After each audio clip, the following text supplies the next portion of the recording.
अब हम स्टार्ट कर रहे हैं अपना नेक्स्ट चैप्टर सॉल्यूशन। तो सबसे पहले चैप्टर को स्टार्ट करने से पहले इसके बात करें हम कॉन्सेप्ट मैप की, मीन्स इसमें हम क्या क्या चीजें डिस्कस करेंगे, ये चैप्टर हमें क्या क्या बताएगा।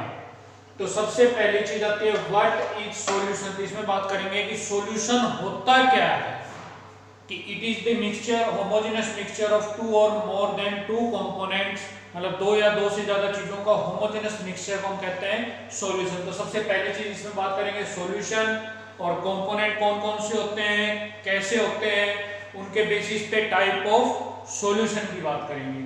फिर हम बात करेंगे इसमें कंसंट्रेशन, कंसंट्रेशन क्या होती है और उस कंसंट्रेशन को हम कैसे एक्सप्रेस करते हैं, मींस कंसंट्रेशन टर्म्स की। फिर हम बात करेंगे इसमें वेपर प्रेशर की, वेपर प्रेशर क्या होता है, जो भाप या जो भाप किसी चीज पे या वेपर्स किसी चीज पे जो दाब बनाते हैं उसके बारे में यहाँ पे हम बात करेंगे वेपर प्रेशर की। फिर वेपर प्रेशर को मैथमेटिकली कैलकुलेट करने के लिए एक लॉ दिया गया था, उसके बारे में बात करेंगे राउट्स लॉ, जो में वेपर प्रेशर को मैथमेटिकली कैलकुलेट करने में हेल्प करता है।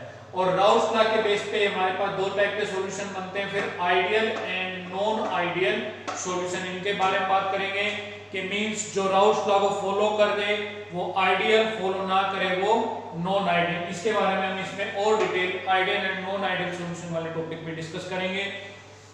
फिर एजियोट्रोपिक मिक्सचर, ये नया टॉपिक है जो हमने पहले कभी नहीं सुना होगा। एजियोट्रोपिक मिक्सचर जिनको हम कांस्टेंट बॉइलिंग लिक्विड भी कहते हैं, तो इसके बारे में बात करेंगे।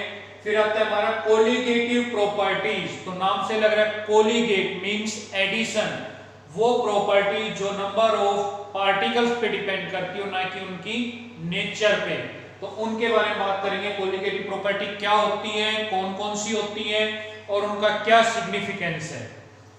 फिर हम बात करेंगे एब्नॉर्मल मोलर मास की, कि जो कोलिगेटिव प्रॉपर्टी के एप्लीकेशंस में आता है molar calculation of molecular weight, तो जो मॉलिक्यूलर वेट हम कैलकुलेट करते हैं उसमें एब्नॉर्मलिटी क्यों आती है और उसको कैसे रिमूव किया जा सकता है। फिर हम बात करेंगे, तो ये सारी टर्मिनोलॉजी हमारी आती है solution of solid in liquid. यहाँ पे नया लास्ट टॉपिक जो हमारा हेनरी लॉ, इसमें हम बात करेंगे solution of gases in liquid. और यहाँ पे एक चीज क्लियर कर दो, नीट और आईआईटी जेईई में इस चैप्टर से 1 से 2 क्वेश्चन हर साल आ रहा है। सबसे ज्यादा क्वेश्चन जो आते हैं हमारे कंसंट्रेशन टर्म्स के बेसिस पे कैलकुलेशंस, फिर आता है राउट्स लॉ के बेसिस पे, फिर कोलिगेटिव प्रॉपर्टी और हेनरी लॉ। इसमें मोस्ट इंपॉर्टेंट टॉपिक हमारे बनते हैं कंपटीशन पॉइंट ऑफ व्यू से या आईआईटी और नीट के पॉइंट ऑफ व्यू से, कंसंट्रेशन टर्म्स और उनकी calculations, second colligative properties, routes law और हेनरी लॉ। तो इनके बारे में डिटेल में हम बात करेंगे इस चैप्टर में। इस चैप्टर में हम सबसे पहले डिस्कस कर रहे हैं सॉल्यूशन क्या होता है, व्हाट इज सॉल्यूशन। तो सबने देखा होगा गर्मियों में हम शिकंजी बनाते हैं, तो शिकंजी को कैसे बनाते हैं, सबसे पहले हम पानी के अंदर शुगर डिजोल्व करते हैं। तो दो कंपोनेंट्स को हमने मिक्स किया और उस मिक्सिंग के बाद अगर हम उस मिक्सर को ध्यान से देखें तो हमें ये लगता है जैसे दोनों मिक्स होके एक सिंगल कंपाउंड बन गया हो, सिंगल सॉल्यूशन बन गया हो, तो वो सॉल्यूशन।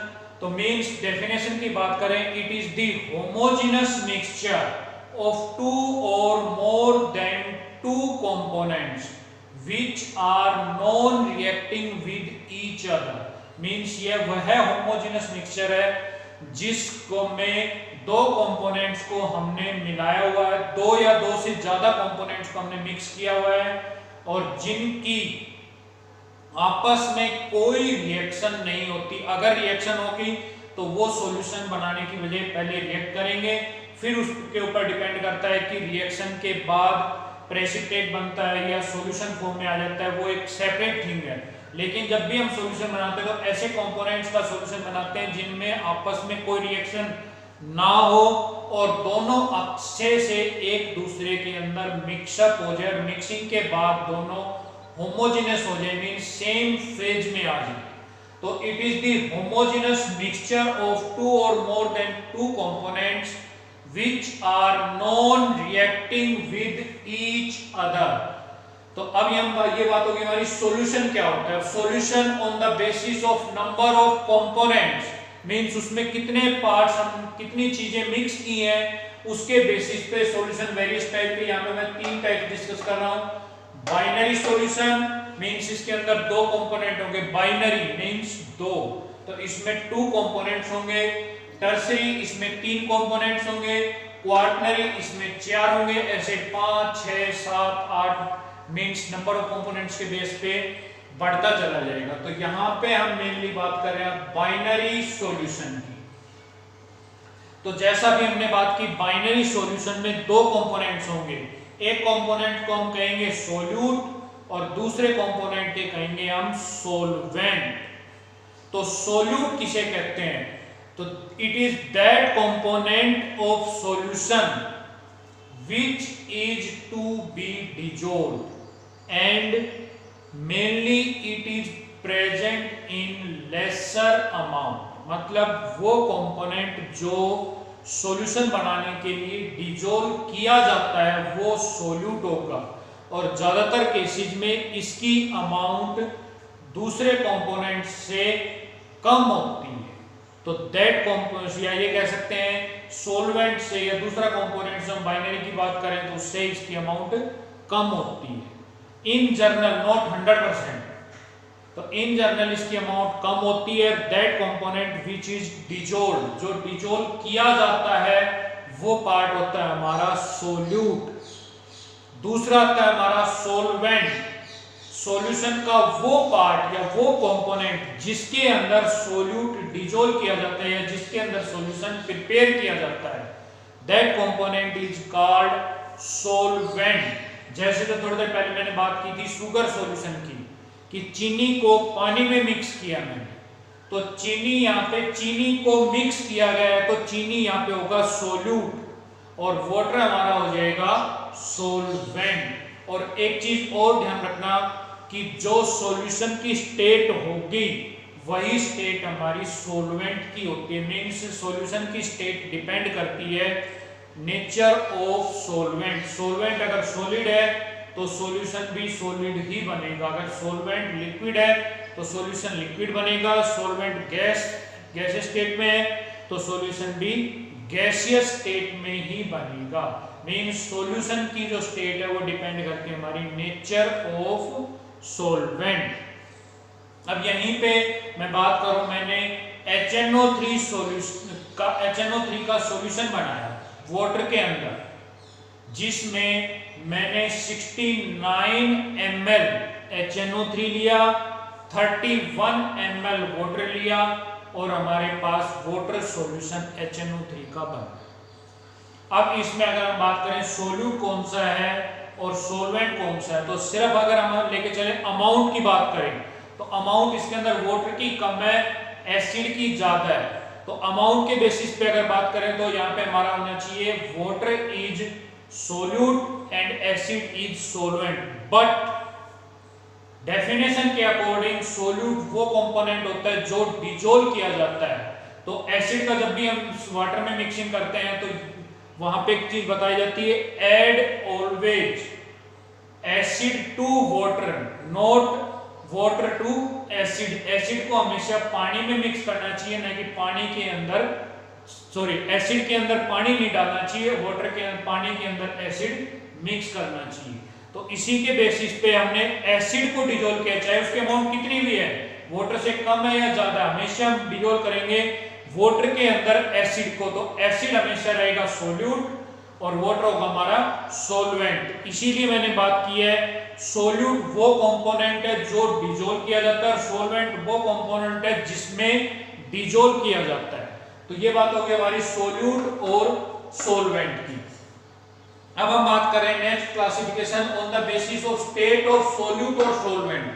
सोल्यूट और सोलवेंट की स्टेट के बेसिस पे 9 टाइप्स ऑफ सॉल्यूशन होता है।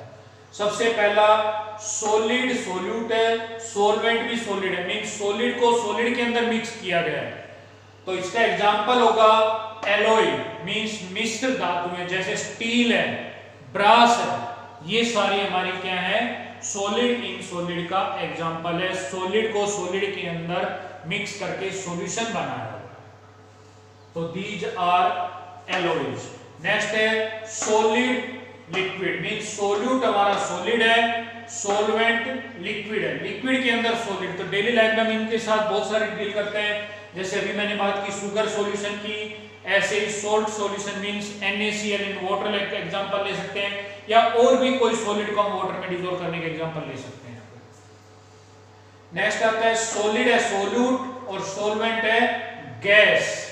गैस के अंदर सॉलिड डिसॉल्व किया गया है, इसका एग्जांपल है स्मोक, धुआं। जो बीड़ी सिगरेट हम पीते हैं उससे जो धुआं निकलता है, या इंडस्ट्री से जो धुआं निकलता है, that is an example of solid in gas. तो जो ऑटोमोबाइल से जो धुआं निकलता है उसमें गैसेस के अंदर कार्बन मिक्स होता है। सो solid is mix in gas. ऐसे ही जो मैंने बीड़ी सिगरेट के धुएं की बात की, उसमें nicotine and other solid components are mixed in gas. So this is the solid in gas. अब हम बात करें सोल्यूट लिक्विड है, सॉल्वेंट सॉलिड है, सॉलिड के अंदर लिक्विड मिक्स किया गया है। तो एग्जांपल होगा इसका हाइड्रेटेड सॉल्ट्स, जैसे एग्जांपल के लिए मैं लिख रहा हूं ब्लू विट्रोल, जिसका केमिकल फॉर्मूला होता है CuSO4.5H2O, कॉपर सल्फेट .5H2O। इसमें कॉपर सल्फेट में 5 वाटर मॉलिक्यूल्स ऐड किए हुए हैं। तो this is the example of liquid in solid. Next आता है हमारा लिक्विड इन लिक्विड, सॉल्यूट भी लिक्विड, सॉल्वेंट भी लिक्विड, दोनों लिक्विड के एग्जांपल सबको पता है, मिल्क इन वाटर या water in milk, alcohol solution. Next आता है हमारा liquid in gas, solute liquid है, सॉल्वेंट गैस है, गैस के अंदर लिक्विड मिक्स किया गया है। तो इसमें एग्जांपल हो जाएगा हमारा humidity, moisture in air. Next आता है सोल्यूट गैस है, सॉल्वेंट सॉलिड, मींस सॉलिड के अंदर गैस मिक्स की गई है, फोम।